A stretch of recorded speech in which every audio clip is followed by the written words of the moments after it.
que nos reúne aqui é mesmo vamos dizer, um ofício, este de informar a sociedade.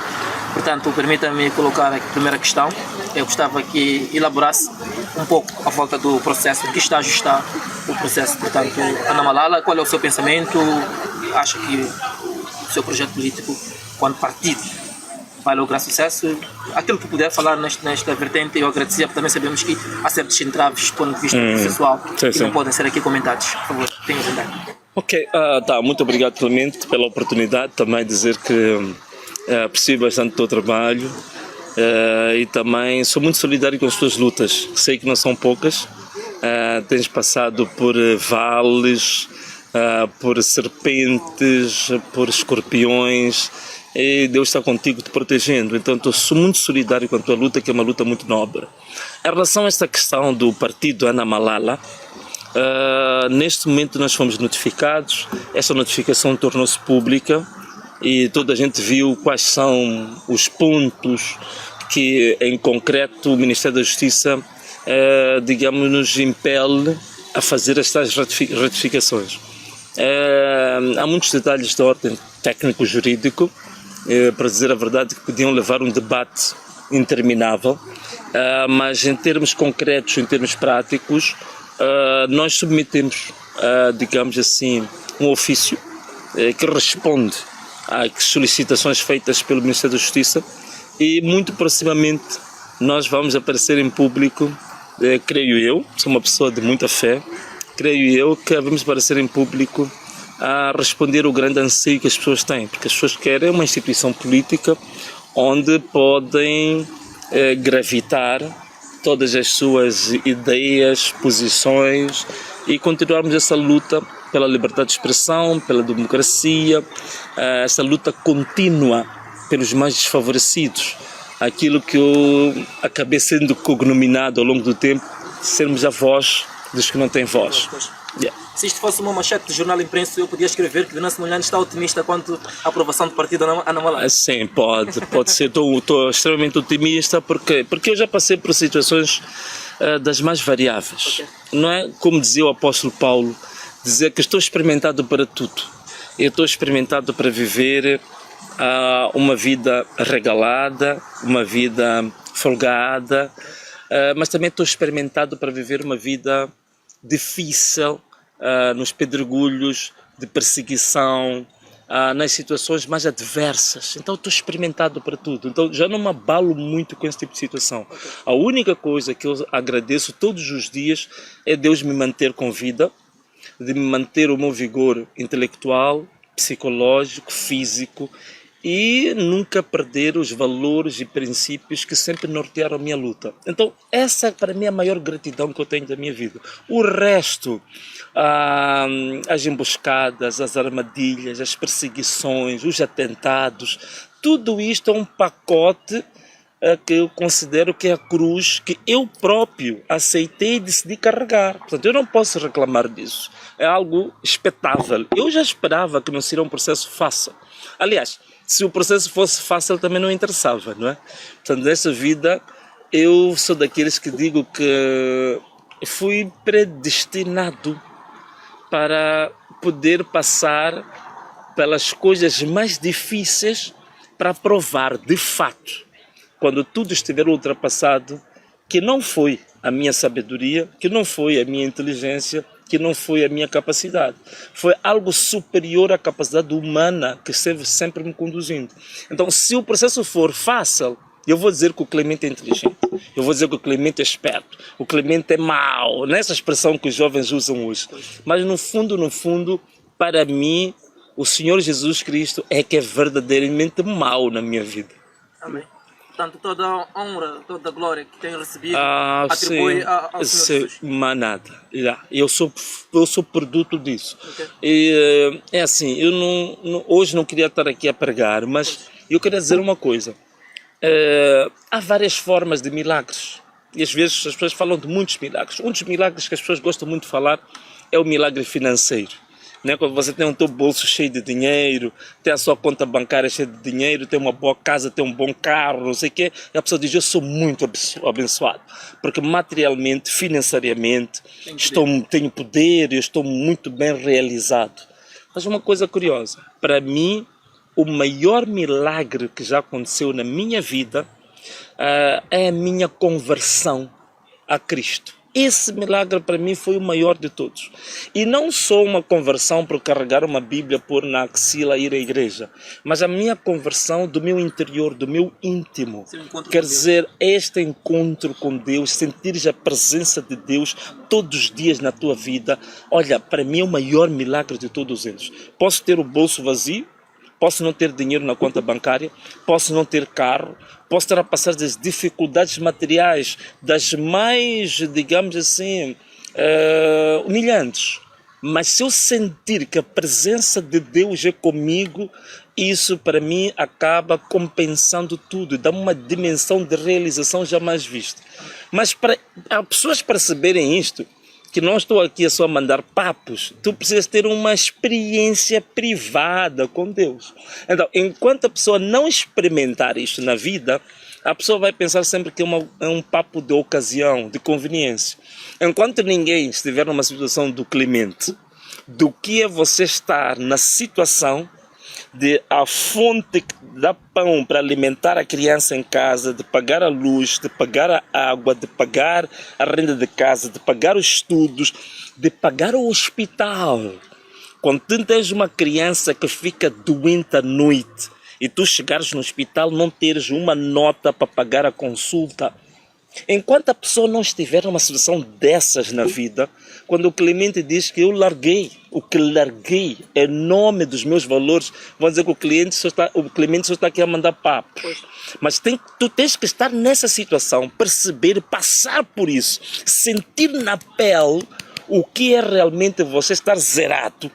O que é você realmente não ter nenhuma fonte alternativa de sobrevivência? Das crianças, por exemplo. Exatamente. Só quando a pessoa estiver nessa condição é que eu digo que está habilitada a julgar o Clemente. Pois. Então, se a pessoa nunca passou uma situação dessas, nunca perdeu o emprego, se a pessoa nunca foi perseguida, se a pessoa nunca sofreu um atentado, se a pessoa nunca foi raptada, se a pessoa nunca ficou com um negócio falido porque disse a verdade quando queriam que ele ficasse calado, se você nunca passou por essas situações, não está habilitado a julgar quem quer que seja que esteja na situação idêntica. Eu vou fazer uma provocação nesta deixa que o Venâncio Mariano acaba de fazer. Sim. Por exemplo, sei que tem uma filha menor. Claro. E que o ano letivo da sua filha acabou sendo afetado neste processo. Claro. Pode elaborar um pouco a frustração de uma criança não poder terminar. Olha, dos meus 3 filhos, 2 deles, felizmente, estão a estudar fora. Eu acho que as pessoas já ouviram muita conversa sobre isso. Mas eu tenho uma filha que realmente era a melhor da escola, sempre esteve no quadro de honra. E ela tem mais ou menos o ADN do pai, quer dizer, ela gosta muito de lutar pelas coisas até a última gota de suor. De ajudar o próximo. De ajudar o próximo, mas não só. Quando ela se dedica a alguma coisa, dedica-se a fundo. Okay. Quando é para estudar, ela estuda a fundo. Okay. Quando é para treinar, ela treina a fundo. Quando é para tocar piano, ela treina até ao máximo que pode. Certo. Então ela, ao longo de toda a vida, sempre foi a melhor da escola, sempre esteve no quadro de honra, sempre foi a chefe de turma, sempre foi escolhida como exemplo, não sei o quê. Então, uma criança dessas, de repente, chega à altura das avaliações, ela não pode fazer as avaliações. Chega à altura dos exames, não pode fazer os exames.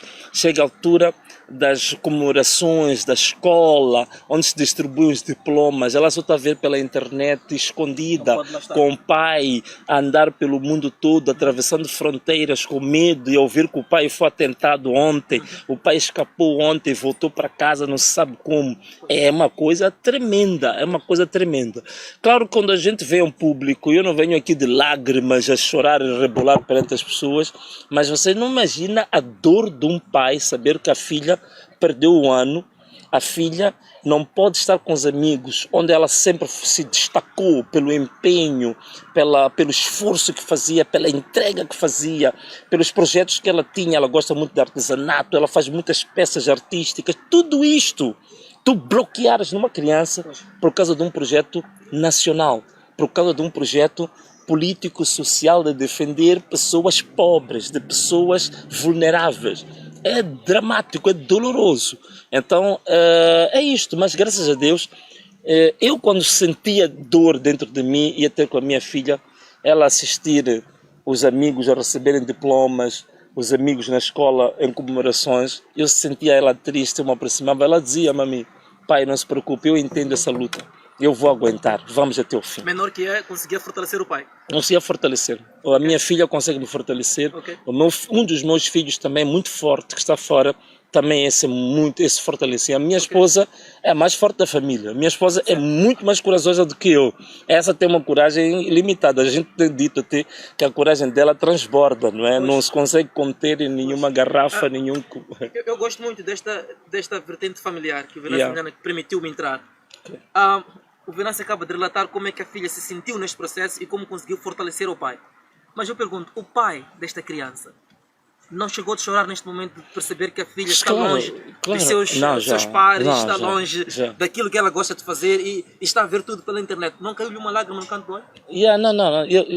Eu te confesso, Clemente, já várias vezes, quando eu olhava para a minha família, a situação em que se encontrava, sobretudo a minha filha mais nova, sim, várias vezes já estive fechado num guarda-fato. Por trás deste Davi todo arrojado. Já chorei pelo caso dos meus filhos, não por mim, eu já chorei pelos meus filhos. Pois. E eu já chorei também por outras pessoas que não são propriamente meus filhos de sangue. Certo. Mas são meus filhos sociais, se assim quisermos dizer. Nós vemos algumas lives, fazer live como que uma lágrima lá no fundo. Eu já chorei por várias crianças, eu já chorei por pessoas que estão a passar situações difíceis, já chorei pelos Xotas, quando fui visitar os Xotas, a família dos Xotas em Ressano Garcia.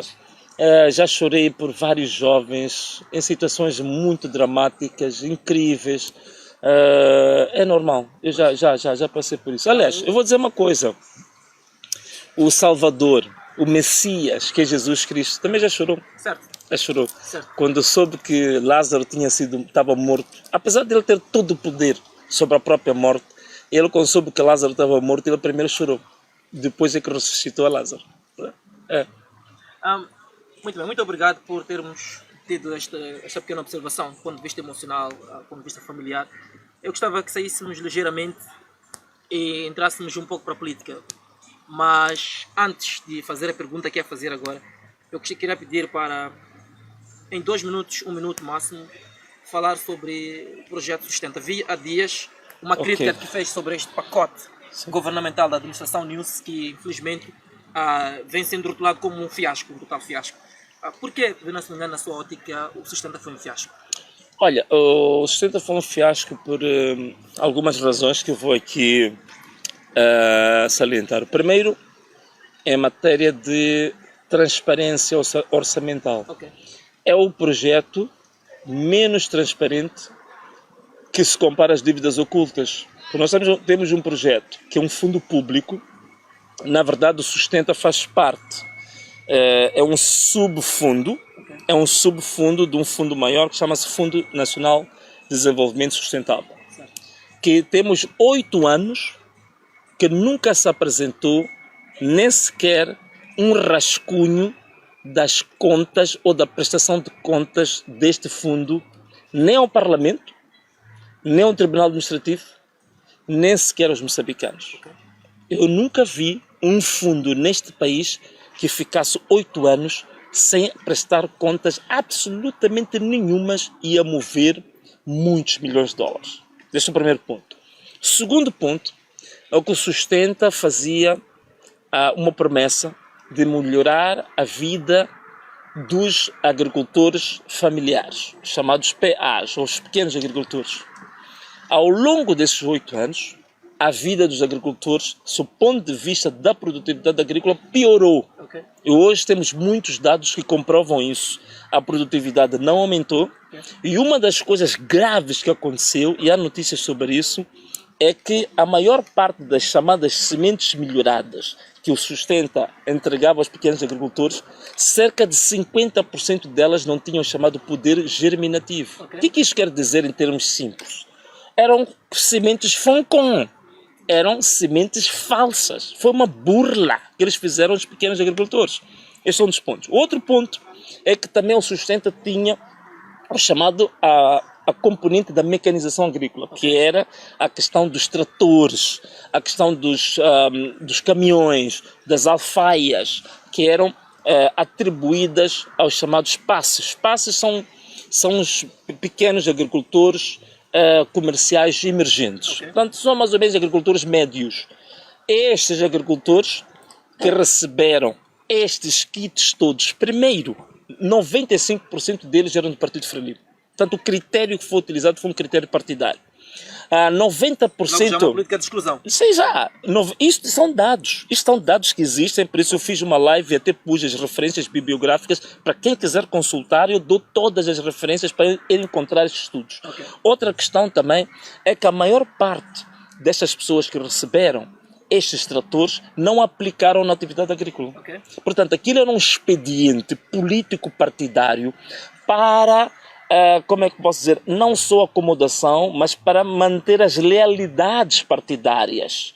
Então muitos deles usaram estes equipamentos para a campanha eleitoral, usaram estes equipamentos para a exploração madeireira, outros usaram para a exploração mineira. Na exploração agrícola, na atividade agrícola, só uma pequena percentagem deles é que utilizou para ser feito. Outro aspecto importante é em relação aos créditos. Portanto, foram dados vários créditos e muitas das coisas que faziam, o Fundo Nacional de Desenvolvimento Sustentável tinha um grande marketing, que era fazer aquela demonstração de cheques enormes que iam entregando às pessoas. A maior parte das pessoas que recebiam aqueles grandes cheques não recebiam dinheiro. Aquilo era uma farsa. Eu posso dar-te um exemplo concreto. Há um projeto, chama-se Beira Boi, que foi prometido 75 milhões de meticais, não foi dado nem um único centavo. Portanto, e não é o único caso, são vários. Aquilo era uma máfia, um marketing enganoso. Perdão. Não tem problema. Enquanto bebo água, eu vou elaborando outra questão dentro deste assunto. Se efetivamente vimos estes cheques gigantescos a serem entregues, é porque o governo havia chancelado, havia permitido com que esta verba fosse atribuída a estes agricultores. A pergunta aqui, não quero calar, é por onde exatamente é que foi este dinheiro? Não, essa aqui é a grande questão, porque eu fico muito admirado. Até agora aproveito para dizer-te em primeira mão, só a preparar agora uma proposta para o Parlamento, porque já devia o Parlamento ter uma comissão parlamentar de inquérito para avaliar a situação do Fundo Nacional de Desenvolvimento Sustentável, a sua legalidade, a sua transparência e vários outros aspectos. E devia haver, num país normal, já devíamos ter uma comissão parlamentar de inquérito, mas até agora não tem. Então significa que temos um parlamento hoje que é um parlamento quase monopartidário. Em termos de debate, em termos de produção de debate, de iniciativas legislativas, aquilo é um mesmo partido que está lá dentro. Este é o primeiro ponto. O segundo ponto é a Procuradoria. Portanto, neste momento a Procuradoria já devia ter agido. A Procuradoria é o advogado do Estado. Se existe um fundo que está sendo usado fora dos padrões da transparência, um fundo que está sendo usado com grandes indícios de desvio da aplicação, esse fundo deveria, neste momento, os gestores desse fundo serem julgados. Vou dar-te um exemplo muito simples, só muito simples, para tu perceberes o que é isso. O Fundo Nacional de Desenvolvimento Sustentável tem os seus administradores. Agora existe uma auditoria feita pelo Tribunal Administrativo que mostra que os administradores do Fundo Nacional de Desenvolvimento Sustentável, ao longo desses anos todos, nunca pagaram os impostos devidos. Dos 100% que deviam pagar de impostos, só pagavam cerca de 15% a 20%. E são muitos milhões de meticais que foram desviados, foram roubados ao Estado. Quando tu não pagas impostos, estás a roubar ao Estado. Não é? Foram roubados ao Estado. E existem dados, não do Venâncio. O próprio Tribunal Administrativo tem uma auditoria que mostra isso. A Procuradoria até hoje não abriu processo absolutamente nenhum para nenhum dos administradores do Fundo Nacional de Desenvolvimento Sustentável. Estou a dar um exemplo aqui muito simples sobre isso. Né? Existem provas hoje em dia de que as motorizadas, os tratores, os caminhões que o Sustenta apresentava eram os mesmos que eram transferidos de um distrito para o outro. Dar a entender às pessoas, está a haver distribuição de tratores em vários distritos quando usavam os mesmos tratores, usavam as mesmas motorizadas, usavam os mesmos caminhões. Que isto é grave, isto é um crime muito grave. A questão do Fundo Nacional de Desenvolvimento Sustentável é uma questão de indício de um crime de lesa pátria muito grave. Tão grave como foram as dívidas ocultas, também o Fundo Nacional de Desenvolvimento Sustentável sustenta a mesma coisa. E admira-me até hoje, a Procuradoria está impávida e serena. Dados sobre isso são vários. O último dado, só para fechar essa questão do sustento, a OMR fez uma publicação sobre os números, as estatísticas apresentadas pelo Sustento. Comprovou que o Sustenta publicava estatísticas enganosas, falsas ao público. Fez comparação entre dois inquéritos. Há um chamado inquérito agrário integrado e fez a comparação com os dados estatísticos do Sustenta. E notou que o Sustenta mentiu, mafiou, burlou.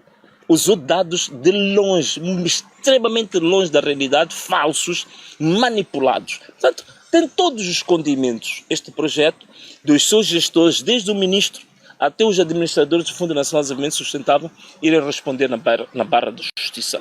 E o Parlamento não se pode calar, a sociedade civil não se pode calar. Portanto, isto é um problema, para mim, que está muito acima da questão política. Isto é um problema que lesou a pátria moçambicana, lesou o Estado moçambicano. Portanto, não é um problema de dizerem que isto é uma perseguição política. Ou não. Não, isto é um problema de lesa pátria. Lesou essa pátria com o projeto Sustenta.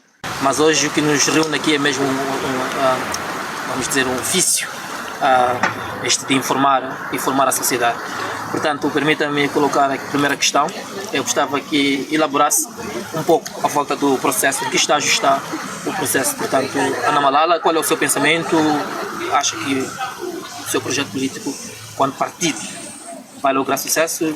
Aquilo que puder falar nesta vertente, eu agradecia, porque também sabemos que há certos entraves, do ponto de vista processual, que não podem ser aqui comentados. Por favor, tenha vontade. Ok, muito obrigado, Clemente, pela oportunidade. Também dizer que aprecio bastante o teu trabalho e também sou muito solidário com as tuas lutas. Sei que não são poucas. Tens passado por vales, por serpentes, por escorpiões, e Deus está contigo te protegendo. Então sou muito solidário com a tua luta, que é uma luta muito nobre.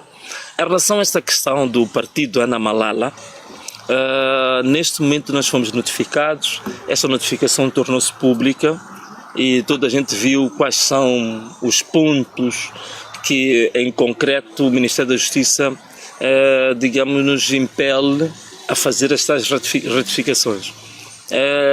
Há muitos detalhes de ordem técnico-jurídico, para dizer a verdade, que podiam levar um debate interminável, mas em termos concretos, em termos práticos, nós submetemos, digamos assim, um ofício que responde às solicitações feitas pelo Ministério da Justiça e muito proximamente nós vamos aparecer em público, creio eu, sou uma pessoa de muita fé, creio eu que vamos aparecer em público a responder o grande anseio que as pessoas têm, porque as pessoas querem uma instituição política onde podem gravitar todas as suas ideias, posições e continuarmos essa luta pela liberdade de expressão, pela democracia, essa luta contínua pelos mais desfavorecidos, aquilo que eu acabei sendo cognominado ao longo do tempo, sermos a voz dos que não têm voz.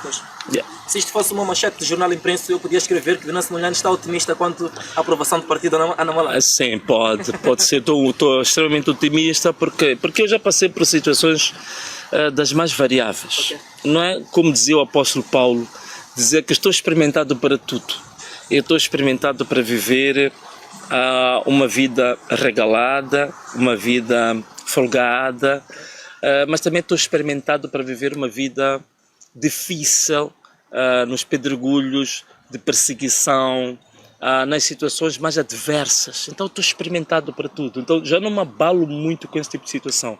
A única coisa que eu agradeço todos os dias é Deus me manter com vida, de me manter o meu vigor intelectual, psicológico, físico e nunca perder os valores e princípios que sempre nortearam a minha luta. Então, essa para mim é a maior gratidão que eu tenho da minha vida. O resto, as emboscadas, as armadilhas, as perseguições, os atentados, tudo isto é um pacote que eu considero que é a cruz que eu próprio aceitei e decidi carregar. Portanto, eu não posso reclamar disso. É algo expectável. Eu já esperava que não seria um processo fácil. Aliás, se o processo fosse fácil também não interessava, não é? Portanto, nessa vida, eu sou daqueles que digo que fui predestinado para poder passar pelas coisas mais difíceis para provar de fato, quando tudo estiver ultrapassado, que não foi a minha sabedoria, que não foi a minha inteligência, que não foi a minha capacidade. Foi algo superior à capacidade humana que esteve sempre me conduzindo. Então, se o processo for fácil, eu vou dizer que o Clemente é inteligente, eu vou dizer que o Clemente é esperto, o Clemente é mau, nessa expressão que os jovens usam hoje. Mas no fundo, para mim, o Senhor Jesus Cristo é que é verdadeiramente mau na minha vida. Amém. Portanto, toda a honra, toda a glória que tenho recebido atribui ao Senhor Jesus. Mas nada. Eu sou produto disso. Okay. E, é assim, eu hoje não queria estar aqui a pregar, mas eu queria dizer uma coisa. Há várias formas de milagres. E às vezes as pessoas falam de muitos milagres. Um dos milagres que as pessoas gostam muito de falar é o milagre financeiro. Né? Quando você tem o teu bolso cheio de dinheiro, tem a sua conta bancária cheia de dinheiro, tem uma boa casa, tem um bom carro, não sei o quê, e a pessoa diz, eu sou muito abençoado, porque materialmente, financeiramente, tenho poder, eu estou muito bem realizado. Mas uma coisa curiosa, para mim, o maior milagre que já aconteceu na minha vida é a minha conversão a Cristo. Esse milagre para mim foi o maior de todos. E não só uma conversão por carregar uma Bíblia, pôr na axila e ir à igreja, mas a minha conversão do meu interior, do meu íntimo. Quer dizer, este encontro com Deus, sentires a presença de Deus todos os dias na tua vida. Olha, para mim é o maior milagre de todos eles. Posso ter o bolso vazio, posso não ter dinheiro na conta bancária, posso não ter carro, posso estar a passar das dificuldades materiais, das mais, digamos assim, humilhantes. Mas se eu sentir que a presença de Deus é comigo, isso para mim acaba compensando tudo, dá uma dimensão de realização jamais vista. Mas para as pessoas perceberem isto, que não estou aqui só a mandar papos, tu precisas ter uma experiência privada com Deus. Então, enquanto a pessoa não experimentar isto na vida, a pessoa vai pensar sempre que é um papo de ocasião, de conveniência. Enquanto ninguém estiver numa situação do Clemente, do que é você estar na situação de a fonte que dá pão para alimentar a criança em casa, de pagar a luz, de pagar a água, de pagar a renda de casa, de pagar os estudos, de pagar o hospital.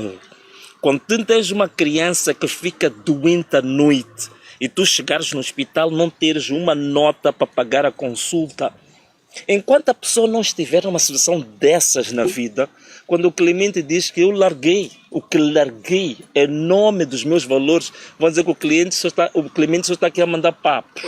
Mas tu tens que estar nessa situação, perceber, passar por isso, sentir na pele o que é realmente você estar zerado, o que é você realmente não ter nenhuma fonte alternativa de sobrevivência. Das crianças, por exemplo. Exatamente. Só quando a pessoa estiver nessa condição é que eu digo que está habilitada a julgar o Clemente. Então, se a pessoa nunca passou uma situação dessas, nunca perdeu o emprego, se a pessoa nunca foi perseguida, se a pessoa nunca sofreu um atentado, se a pessoa nunca foi raptada, se a pessoa nunca ficou com um negócio falido porque disse a verdade quando queriam que ele ficasse calado, se você nunca passou por essas situações, não está habilitado a julgar quem quer que seja que esteja na situação idêntica. Eu vou fazer uma provocação nesta deixa que o Venâncio Milhano acaba de fazer. Sim. Por exemplo, sei que tem uma filha menor. Claro. E que o ano letivo da sua filha acabou sendo afetado neste processo. Claro. Pode elaborar um pouco a frustração de uma criança não poder terminar o olha, dos meus 3 filhos, 2 deles, felizmente, estão a estudar fora. Eu acho que as pessoas até já ouviram muita conversa sobre isso. Mas eu tenho uma filha que realmente era a melhor da escola, sempre esteve no quadro de honra, e ela tem mais ou menos o ADN do pai, quer dizer, ela gosta muito de lutar pelas coisas até a última gota de suor. Ajudar o próximo. De ajudar o próximo, mas não só. Quando ela se dedica a alguma coisa, dedica-se a fundo. Okay. Quando é para estudar, ela estuda a fundo. Okay. Quando é para treinar, ela treina a fundo. Quando é para tocar piano, ela treina até ao máximo que pode. Certo. Então ela, ao longo de toda a vida, sempre foi a melhor da escola, sempre esteve no quadro de honra, sempre foi a chefe de turma, sempre foi escolhida como exemplo, não sei o quê. Então, uma criança dessas, de repente, chega à altura das avaliações, ela não pode fazer as avaliações. Chega à altura dos exames, não pode fazer os exames. Chega à altura das comemorações da escola, onde se distribuem os diplomas, ela só está a ver pela internet, escondida, com o pai, a andar pelo mundo todo, atravessando fronteiras com medo, e ouvir que o pai foi atentado ontem, o pai escapou ontem e voltou para casa, não se sabe como. É uma coisa tremenda, é uma coisa tremenda. Claro, quando a gente vê um público, eu não venho aqui de lágrimas a chorar e rebolar perante as pessoas, mas você não imagina a dor de um pai saber que a filha perdeu o ano, a filha não pode estar com os amigos, onde ela sempre se destacou pelo empenho, pelo esforço que fazia, pela entrega que fazia, pelos projetos que ela tinha. Ela gosta muito de artesanato, ela faz muitas peças artísticas, tudo isto tu bloqueares numa criança por causa de um projeto nacional, por causa de um projeto político, social, de defender pessoas pobres, de pessoas vulneráveis. É dramático, é doloroso. Então, é isto. Mas, graças a Deus, eu quando sentia dor dentro de mim, ia ter com a minha filha, ela assistir os amigos a receberem diplomas, os amigos na escola em comemorações, eu sentia ela triste, eu me aproximava, ela dizia: mami, pai, não se preocupe, eu entendo essa luta. Eu vou aguentar, vamos até o fim. Menor que é, conseguia fortalecer o pai? Conseguia fortalecer. A minha filha consegue me fortalecer. Okay. Um dos meus filhos também, muito forte, que está fora, também esse fortalecer. A minha esposa é a mais forte da família. A minha esposa é muito mais corajosa do que eu. Essa tem uma coragem ilimitada. A gente tem dito até que a coragem dela transborda, não é? Não se consegue conter em nenhuma garrafa, nenhum... Eu gosto muito desta vertente familiar que o Venâncio que permitiu-me entrar. Okay. O Venâncio acaba de relatar como é que a filha se sentiu neste processo e como conseguiu fortalecer o pai.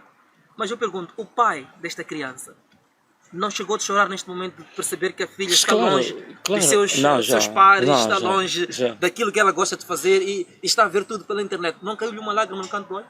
Não. Eu te confesso, Clemente, já várias vezes, quando eu olhava para a minha família, a situação em que se encontrava, sobretudo a minha filha mais nova, sim, várias vezes já estive fechado num guarda-fato. Por trás deste Davi todo arrojado. Já chorei pelo caso dos meus filhos, não por mim, eu já chorei pelos meus filhos. Pois. E eu já chorei também por outras pessoas que não são propriamente meus filhos de sangue. Certo. Mas são meus filhos sociais, se assim quisermos dizer. Nós vemos algumas lives, live como que uma lágrima lá no fundo. Eu já chorei por várias crianças, okay. Eu já chorei por pessoas que estão a passar situações difíceis, já chorei pelos Xotas, quando fui visitar os Xotas, a família dos Xotas em Ressano Garcia.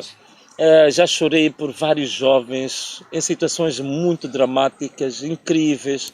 É normal, eu já passei por isso. Aliás, eu vou dizer uma coisa: o Salvador, o Messias, que é Jesus Cristo, também já chorou. Certo. Já chorou. Certo. Quando soube que Lázaro estava morto, apesar de ele ter todo o poder sobre a própria morte, ele, quando soube que Lázaro estava morto, ele primeiro chorou. Depois é que ressuscitou a Lázaro.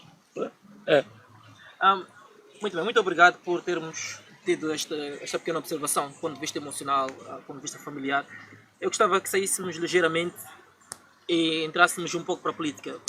Mas antes de fazer a pergunta que é fazer agora, eu queria pedir para, em 2 minutos, 1 minuto máximo, falar sobre o projeto Sustenta. Vi há dias uma crítica que fez sobre este pacote governamental da administração News, que infelizmente vem sendo rotulado como um fiasco, um total fiasco. Por que, na sua ótica, o Sustenta foi um fiasco? Olha, o Sustenta foi um fiasco por algumas razões que eu vou aqui salientar. Primeiro, em matéria de transparência orçamental. Ok. É o projeto menos transparente que se compara às dívidas ocultas. Porque nós temos um projeto que é um fundo público, na verdade o Sustenta faz parte, é um subfundo, é um subfundo de um fundo maior que chama-se Fundo Nacional de Desenvolvimento Sustentável, que temos 8 anos que nunca se apresentou nem sequer um rascunho das contas ou da prestação de contas deste fundo, nem ao Parlamento, nem ao Tribunal Administrativo, nem sequer aos moçambicanos. Eu nunca vi um fundo neste país que ficasse 8 anos sem prestar contas absolutamente nenhumas e a mover muitos milhões de dólares. Este é o primeiro ponto. Segundo ponto, é o que o Sustenta fazia uma promessa de melhorar a vida dos agricultores familiares, chamados PAs, ou os pequenos agricultores. Ao longo desses 8 anos, a vida dos agricultores, do ponto de vista da produtividade agrícola, piorou. Ok. E hoje temos muitos dados que comprovam isso. A produtividade não aumentou. E uma das coisas graves que aconteceu, e há notícias sobre isso, é que a maior parte das chamadas sementes melhoradas que o Sustenta entregava aos pequenos agricultores, cerca de 50% delas não tinham chamado poder germinativo. Ok. O que isso quer dizer em termos simples? Eram sementes Foncon, eram sementes falsas. Foi uma burla que eles fizeram aos pequenos agricultores. Este é um dos pontos. O outro ponto é que também o Sustenta tinha o chamado a componente da mecanização agrícola, que era a questão dos tratores,